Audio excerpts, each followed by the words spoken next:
Boa tarde a todos. Sejamos todos envolvidos com muita paz. O assunto que nós vamos conversar, o Evangelho já abriu, é a respeito do amor, a lei do amor. E nós vamos começar contando uma lenda. Conta-se nessa lenda que existia uma ilha onde existiam vários sentimentos ali viviam. Certa vez o amor ficou sabendo que a ilha ia ser inundada. E ele se preocupou com todos os outros sentimentos e resolveu então avisá-los para que eles providenciassem a sua mudança. Foi tão preocupado o amor estava com todos os outros sentimentos para que eles saíssem dali, porque a ilha estava sendo inundada, eles teriam que ir então para o alto de uma montanha, e ele acabou esquecendo dele mesmo. Esqueceu de providenciar inclusive o seu transporte. E percebeu então que a ilha já começava a ser inundada. Então ele vê a Dona Vaidade saindo com o seu barquinho e ele chama: Dona Vaidade, me dê uma carona? E ela diz: ai amor, eu sinto muito, mas o meu barco já está cheio de ouro, prata, e eu não posso te colocar dentro porque você vai acabar sujando e vai ocupar muito o meu espaço. E eu não tenho espaço para o amor neste momento. O amor então deixou que a Dona Vaidade fosse e viu então a Dona Tristeza se afastando. E ele chama também e lhe pede uma carona. E a Tristeza diz: ai amor, eu sinto muito, mas eu estou tão triste que eu gostaria de ficar sozinho com a minha tristeza. E lá se foi a tristeza e deixou o amor. E ele vê então a Dona Alegria também se afastando com o seu barquinho. E chama e lhe pede também ajuda. Mas a Alegria estava tão alegre que nem escutou o amor. E o amor então ficou ali na ilha, que já estava quase que totalmente inundada. E ele então vê um barquinho se aproximando com um velhinho dentro. E o velhinho então chama: vem, vem amor, eu vim te salvar. E o amor então entra no barquinho, tão contente estava por aquele resgate, que nem pergunta quem era aquele senhor. Quando ele chega então lá no alto da montanha, ele pergunta para a Dona Sabedoria quem era aquele senhor que o tirara daquela ilha, que o salvara de ser inundado naquela ilha. Então a Dona Sabedoria lhe diz que aquele é o tempo, que só o tempo compreende um grande amor. E só com o tempo nós também vamos compreender a lei do amor. Só com o tempo nós vamos conseguir vivenciar este amor pelo qual Jesus nos ensinou. Porque o amor, ele não é vaidoso. O amor, ele não é orgulhoso. O amor não se magoa com as pessoas. Quem ama, sabe perdoar. Quem ama, compreende que o outro muitas vezes se equivoca por ignorância, por ainda não ter a maturidade de compreender aquela verdade naquele momento. Quem ama se coloca no lugar do irmão. Quem ama faz para o outro aquilo que gostaria que fosse feito para ele. E não é à toa que Jesus sintetizou todas as leis e o profeta na lei do amor. Quando lhe perguntaram sobre as leis, ele disse: amai a Deus sobre todas as coisas e ao próximo como a si mesmo. Ele resumiu os 10 mandamentos dos quais nós conhecíamos que Moisés nos passou e resumiu então no amor, na lei do amor. E ele nos diz que como fazer para amar. Ele nos disse que nós deveríamos nos colocar no lugar do outro. Quando ele nos disse: tratai os outros como você gostaria de ser tratado. Fazer para o outro aquilo que você gostaria que fosse feito para você. E ainda ele nos diz: amai-vos uns aos outros como eu vos amo. Nós sabemos que Jesus foi o espírito mais evoluído que esteve na terra. E ele não veio simplesmente porque não tinha o que fazer. Ele não veio como muitas vezes nós acreditávamos, que ele veio para recuperar todos os nossos pecados. Jesus veio sim para nos ajudar, para nos ensinar a viver melhor. Jesus não precisava passar pelas dificuldades do nosso planeta, ainda tão difícil de aqui viver, porque somos espíritos ainda muito endurecidos, espíritos que erram muito. Nós temos ainda uma atmosfera pesada, difícil, por causa dos nossos pensamentos. Jesus não precisava ter vindo para a Terra nessa situação, mas ele veio por amor a nós. Então por isso ele diz: amai-vos uns aos outros, como eu vos amo. Ele veio para a terra, ele encarnou na terra por amor a nós. Porque ele queria nos ajudar na nossa caminhada. Porque se Jesus não estivesse aqui, não tivesse vindo conosco há 2000 anos atrás, nós estaríamos ainda muito mais atrasados que ainda estamos. Porque ele nos deixou grandes lições, ele nos deixou grandes exemplos. Apesar de nós não conseguirmos ainda compreender ou vivenciar muitos dos seus ensinamentos, mesmo assim, o nosso progresso foi bem mais rápido com a ajuda dele. Um espírito amigo chamado Lázaro, no Evangelho segundo o Espiritismo, ele nos diz que no início nós somos instintos, depois nós passamos as sensações e o ponto forte é o sentimento, que é a nossa chegada. E o ponto forte do sentimento é o amor, nos diz esse espírito amigo. Ou seja, o que ele está querendo nos dizer, as nossas primeiras estadas na Terra, quando primeiro estamos aqui como espíritos que começamos a nossa caminhada evolutiva, todos nós somos criados da mesma forma, simples e ignorantes, com destino à perfeição relativa. Esse simples e ignorante quer dizer que não tínhamos conhecimento do nada. Então, no começo nós éramos instinto, porque vínhamos do reino animal, onde precisávamos nos preservar. Então o instinto falava mais alto. Mas na medida que vamos reencarnando para o nosso progresso, para a nossa evolução, nós vamos nos modificando, nós vamos aprendendo e passamos do instinto às sensações. Mas precisamos aprender mais, precisamos evoluir mais. E na medida das nossas reencarnações, das nossas experiências, das nossas oportunidades, das nossas lições vividas, nós vamos passando a sentimento. E nos diz esse espírito amigo, Lázaro, que o ponto forte do sentimento é o amor.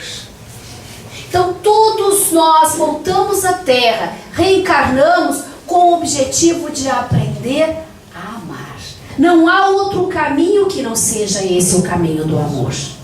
Este espírito amigo nos diz ainda nesta passagem do Evangelho que feliz daquele que, ultrapassando a sua humanidade, ama com amplo amor a seus irmãos em dores. Feliz aquele que ama, porque não conhece nem a angústia da alma, nem a miséria do corpo.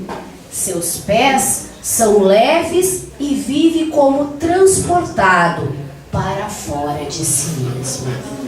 Ou seja, todas as vezes em que nós vivemos a lei do amor, que nós vamos ao encontro do que é o correto, porque somos filhos de Deus. Então, como filhos de Deus, nós temos a sementinha do amor dentro de nós. Quando agimos como filhos de Deus, fazendo o que é correto, nós somos felizes. Por isso que o amigo, quando lê o Evangelho, que fala dos trabalhadores da última hora, o que os trabalhadores da última hora precisam fazer? Amar uns aos outros. E não há outro caminho que não seja através do benefício entre nós.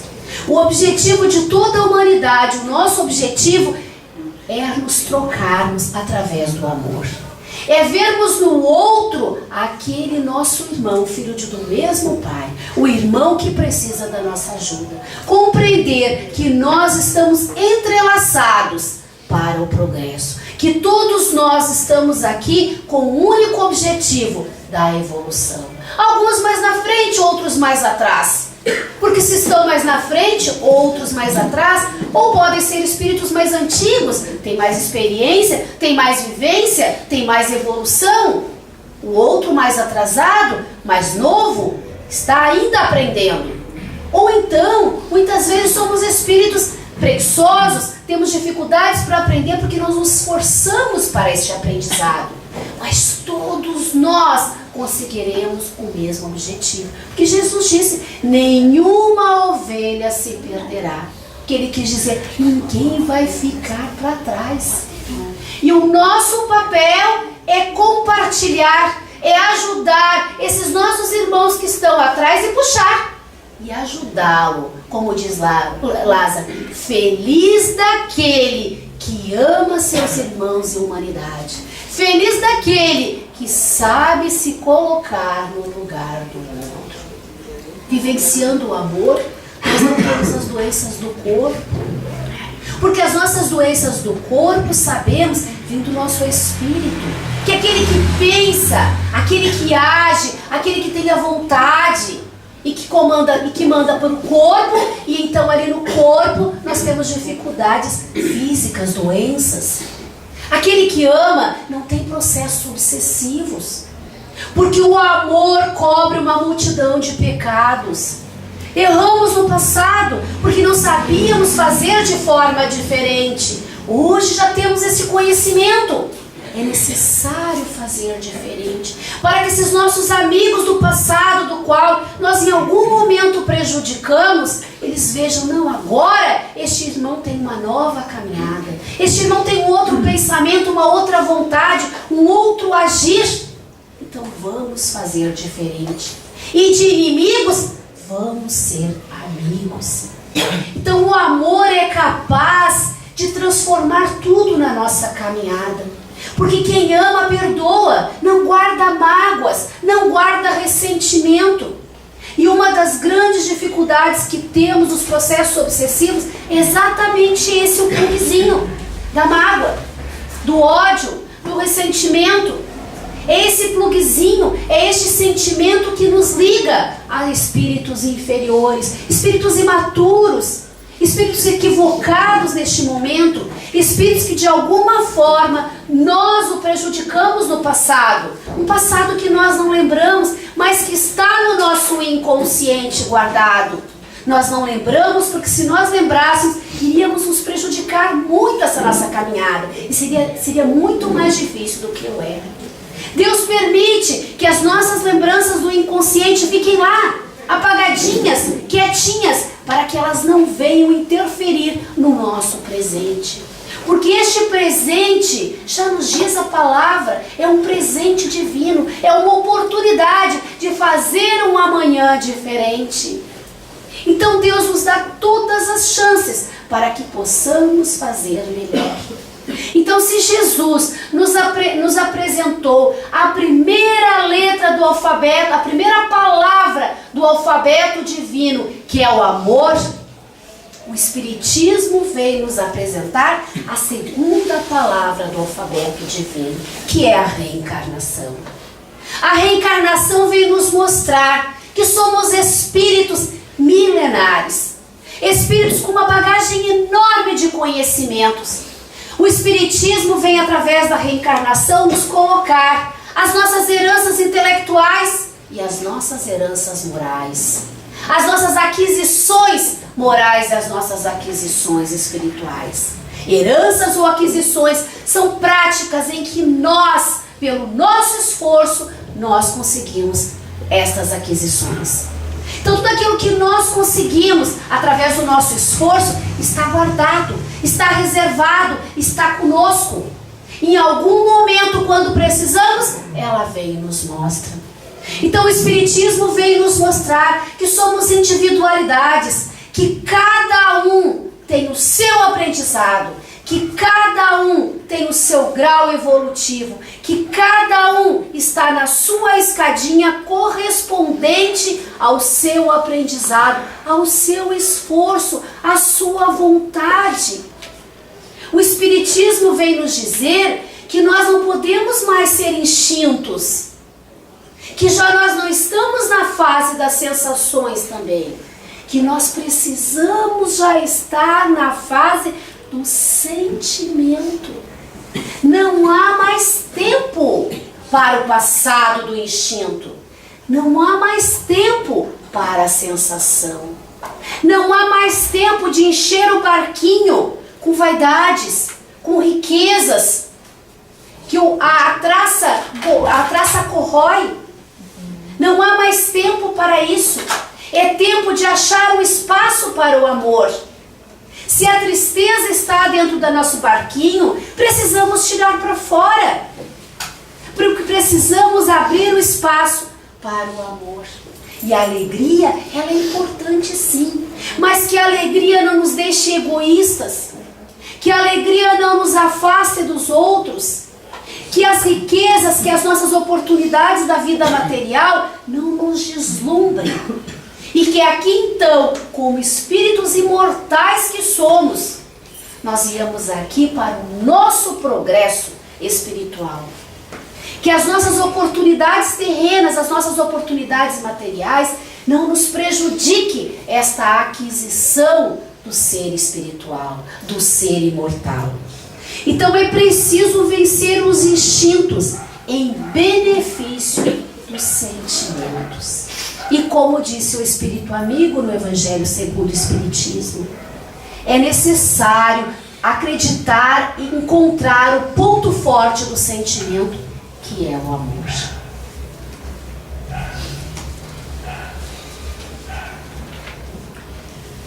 O Espírito Amigo, também chamado Sansão, ele nos fala: amai bastante a fim de serdes amados. Então ele querendo nos dizer que a lei de causa e efeito, tudo aquilo que é feito ao outro é revertido para nós. Se eu tenho muito amor, se eu sei dar amor, eu vou receber amor da mesma forma. Então esse é o diferencial, quando o Espiritismo vem nos dizer que nós somos os responsáveis. Somos os responsáveis pelas nossas aquisições, pelas nossas escolhas, por aquilo que nós recebemos. A cada um segundo suas obras, já dizia Jesus. Jesus também dizia que aquilo que a gente colhe, que a gente planta, a gente colhe. Então, cada um vai receber aquilo do qual ele tem merecimento, daquilo que ele está plantando. É o plantio. O plantio é livre, mas a colheita, ela é obrigatória. Então, nós podemos plantar coisas boas e vamos receber coisas boas. É uma questão de retorno. E a oração de São Francisco de Assis já nos ensinava isso, quando ele dizia: Senhor, fazei de mim um instrumento da tua paz. Onde houver ódio, faze que eu leve o amor. Onde houver ofensa, que eu leve o perdão. Onde houver a discórdia, que eu leve a união. Onde houver a dúvida, que eu leve a fé. Onde houver erros, que eu leve a verdade. Onde houver o desespero, que eu leve a esperança. Onde houver a tristeza, que eu leve a alegria. Onde houver as trevas, que eu leve a luz.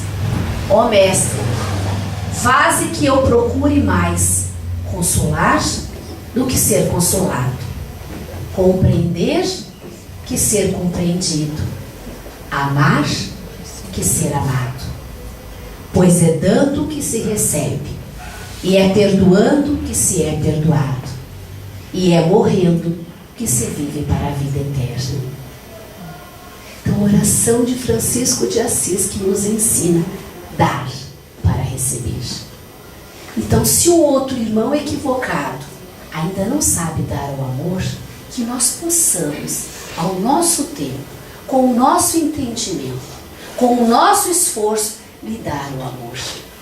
Se o amigo, se o irmão nos magoa, porque não sabe no momento fazer diferente, que a gente possa compreender que ele está equivocado no momento. E que nós, ao contrário da mágoa, ao contrário do ódio, ao contrário da raiva, nós possamos endereçar o perdão e o amor. Só desta forma nós vamos conseguir aquilo que tanto almejamos, que é a nossa felicidade, que é a nossa paz interior. E os Espíritos estão o tempo todo nos alertando: não há mais tempo para a inércia, não há mais tempo para acomodação, para ficarmos lá atrás esperando que as coisas aconteçam. Já se passaram 2000 anos que o Mestre esteve entre nós, em que ele nos deu o segredo, em que ele nos deu a receita de como ser feliz. Não há mais tempo para fingirmos que não sabíamos. Ao seu tempo, o Espiritismo vem e nos diz ainda de forma bem clara o que Jesus quis nos ensinar. Ele veio e nos coloca, a cada um de nós, a responsabilidade sobre as nossas atitudes. Os Espíritos nos alertam, como o amigo também leu no Evangelho, os trabalhadores da última hora, onde precisamos então entregar o planeta de uma outra forma. Ele nos dizendo, o planeta está num processo de transformação. Não, nós hoje vivemos ainda num mundo de dificuldades, de provas e expiações. Um mundo imperfeito ainda, muito atrasado. Para nós termos uma ideia, só conseguimos passar do mundo dos primitivos, que são as nossas primeiras encarnações. Hoje somos ainda uma passagem para um mundo de regeneração. Mundo de provas e expiações, espíritos inferiores habitam esse mundo. A maldade ainda é predominante. O mal ainda predomina na Terra. É por isso que temos tantas dificuldades. Só que não há mais tempo da Terra ficar assim. Porque tudo se transforma na vida. E o planeta também se transformará no mundo de regeneração. Mundo de regeneração ainda não é a perfeição. Mas para nós que vivemos no mundo de provas e expiações, já podemos dizer que era um paraíso. Porque o mundo de regeneração, o bem predomina. O amor é a palavra-chave. Então só quem poderá habitar o mundo de regeneração são os espíritos que amam uns aos outros. São os espíritos que se preocupam com os outros. O mundo de regeneração não cabe mais o ódio. No mundo de regeneração não cabe mais a mágoa. O mundo de regeneração só cabe o amor. E se nós queremos adentrar este mundo, se nós queremos ser os convidados a viver neste planeta melhor do que hoje está, que possamos fazer diferente, que possamos vivenciar os ensinos do Mestre. E agora vamos ler uma passagem desse livro, Contos e Apólogos do Irmão X. Aqui conta uma passagem de Jesus mostrando como é viver, qual é o seu exemplo, como ele nos enxerga, como ele nos vê e o que nós devemos fazer. Tem como título No Caminho do Amor. Conta que em Jerusalém, nos arredores do templo, a adornada mulher encontrou o Nazareno, de olhos fascinantes e lúcidos, de cabelos delicados e melancólico sorriso, e fixou-o estranhamente. Arrebatada na onda da simpatia, a irradiar-se dele, corrigiu as dobras da sua túnica muito alva, colocou no olhar indizível expressão de doçura, e deixando perceber nos meneios do corpo frágil a visível paixão que a possuíra, abeirou-se ao desconhecido e falou: jovem, as flores de Séforis enchem-me de ânfora do coração, com deliciosos perfumes. Tenho felicidade ao teu dispor.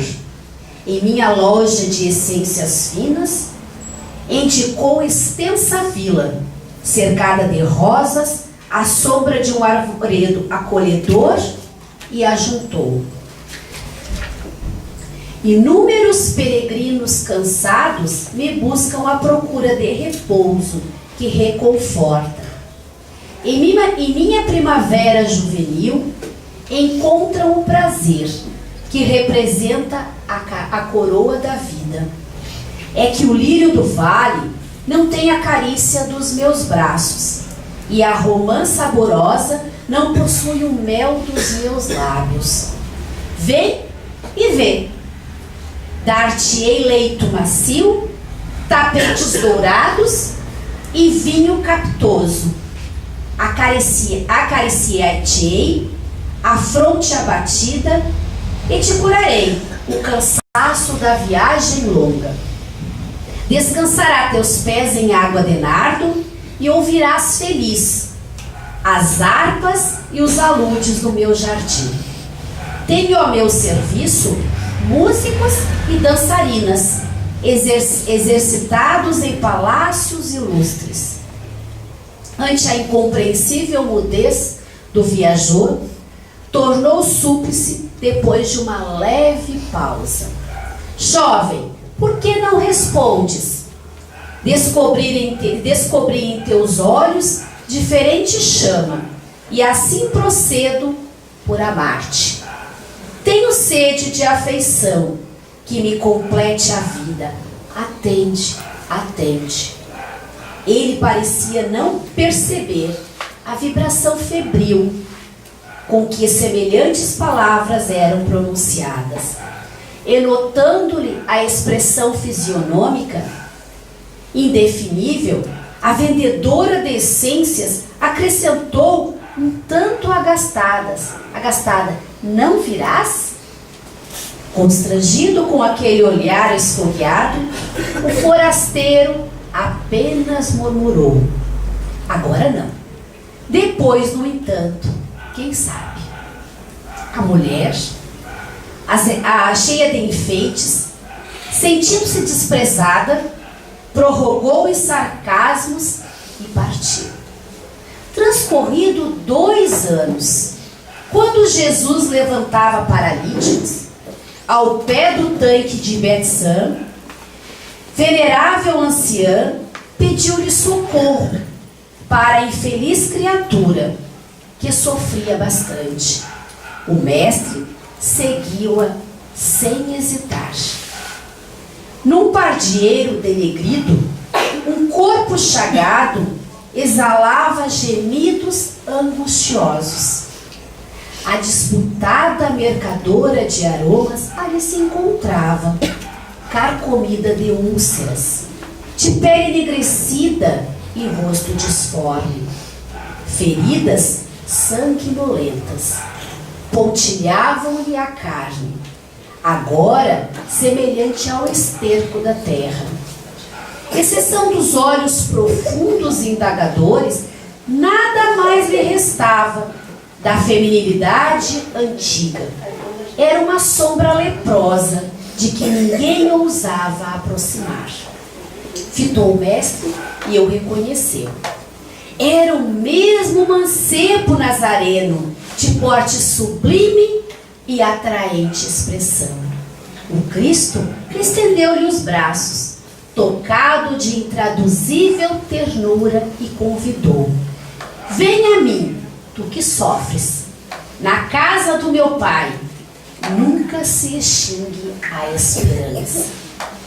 A interpelada quis recuar, conturbada de assombro, mas não conseguiu mover os próprios dedos, vencida pela dor. O mestre, porém, transbordando compaixão, prosternou-se fraternal e aconchegou-a de manso. A infeliz reuniu todas as forças que lhe sobravam e perguntou, em voz reticiosa e dorida: tu, o mestre nazareno? O profeta que cura, reanima e alivia? Que vieste fazer junto de mulher tão miserável quanto eu? Ele, contudo, sorriu benevolente, retrucando apenas: agora venho satisfazer-te os apelos. E recordando-lhe as palavras do primeiro encontro, acentuou compassivo: descubro em teus olhos diferente chama, e assim procedo por amar-te. E é desta forma que Jesus nos ama. Ele nos ama exatamente como somos. E quando nós estamos a precisar do Mestre, quando nós nos colocamos na situação de que alguém que precisa, que necessita de ajuda, Ele nunca vira as costas para nós. Ele vem ao nosso encontro, sim.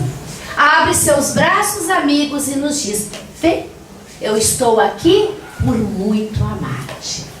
E o que Ele nos diz para nós é que façamos o mesmo com os outros. Amai os outros, amai-vos aos outros, assim como eu vos amo. Porque Jesus, na sua maturidade espiritual, Ele sabe as grandes dificuldades que temos. Ele sabe da nossa imaturidade. E Ele está sempre pronto a nos ajudar. Porque Ele sabe que nós precisamos de muito da sua ajuda para o nosso progresso, para a nossa evolução. Ele sabe que o importante não são as coisas passageiras do mundo da matéria, que o que é importante mesmo, que nós viemos aqui à busca, foi da nossa evolução espiritual. Então, quando os nossos apelos são superficiais, Jesus então diz, agora não, quem sabe mais tarde.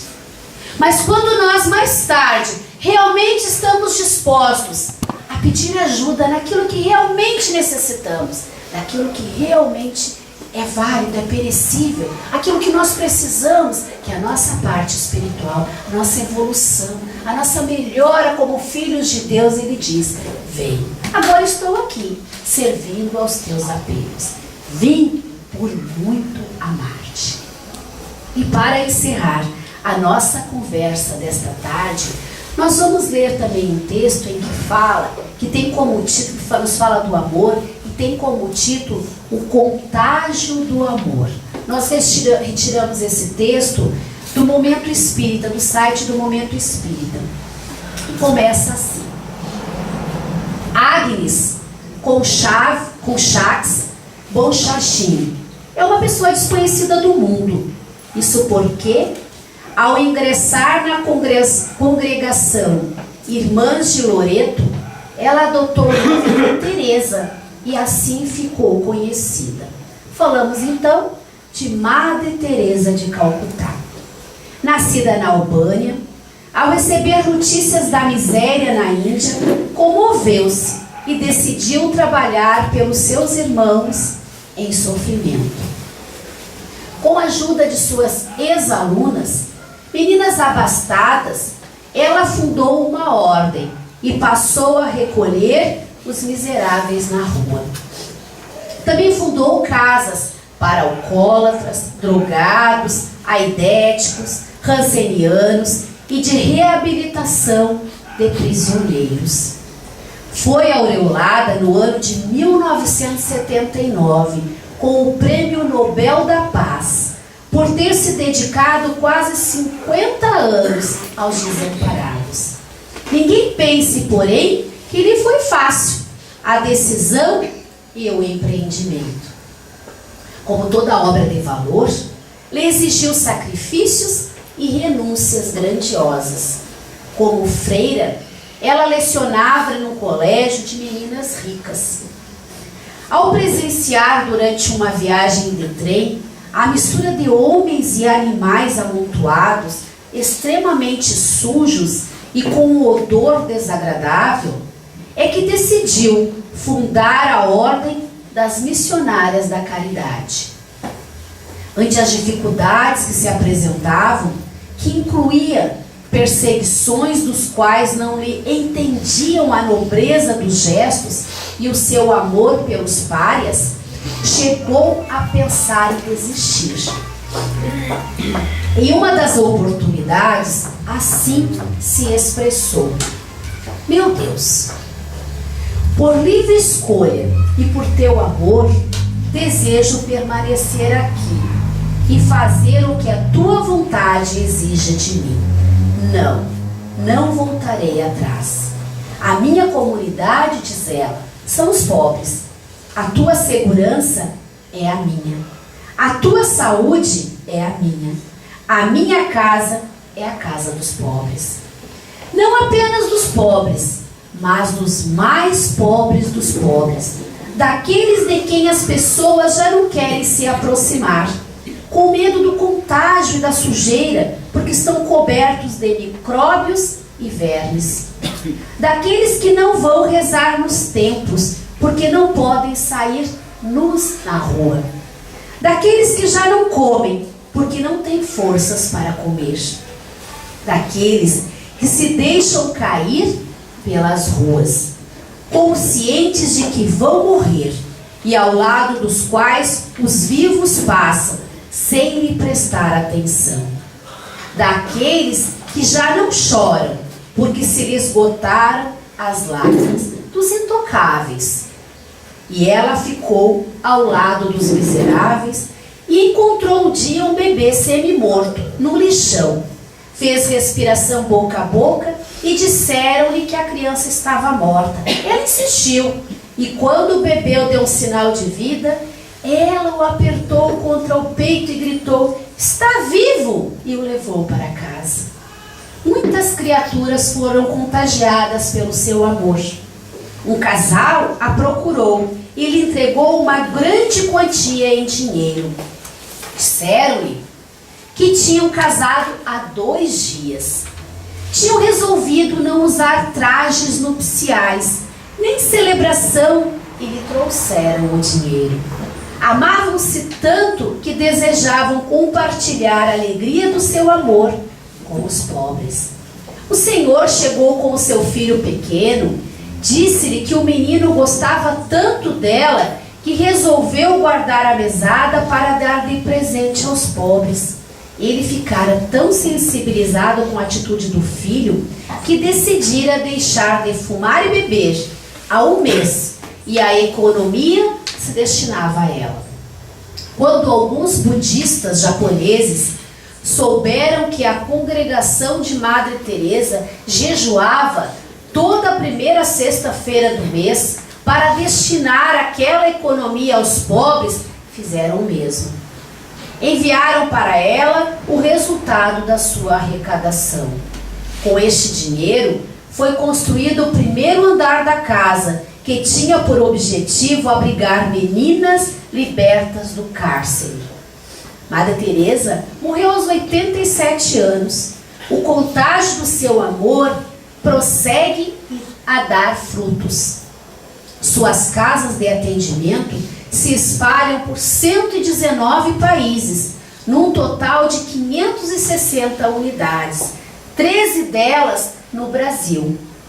O que conta não é o que fazemos, mas é o amor que colocamos naquilo que fazemos. Isso ensinava Madre Teresa de Calcutá. E é esta a proposta do Mestre para nós. Amar aos outros, fazer o bem aos outros, não é simplesmente a parte material, porque às vezes a parte material ainda é mais fácil. Quando nos tem alguma coisa sobrando, vamos dar aquilo que não nos falta mais. Mas amar também é compreender o nosso irmão. Amar também é compreender os equívocos e os enganos do outro que ainda não sabe fazer de forma correta. É perdoar, é compreender o outro como um irmão de caminhada nossa. Então era essa a nossa conversa desta tarde. Agradecemos a Deus, a espiritualidade amiga que está aqui presente, nos ajudando, nos incentivando, nos proporcionando todos esses conhecimentos, e que nós possamos também fazer a nossa parte. E agradecemos também aos senhores pela paciência de nos escutar. Obrigado a todos.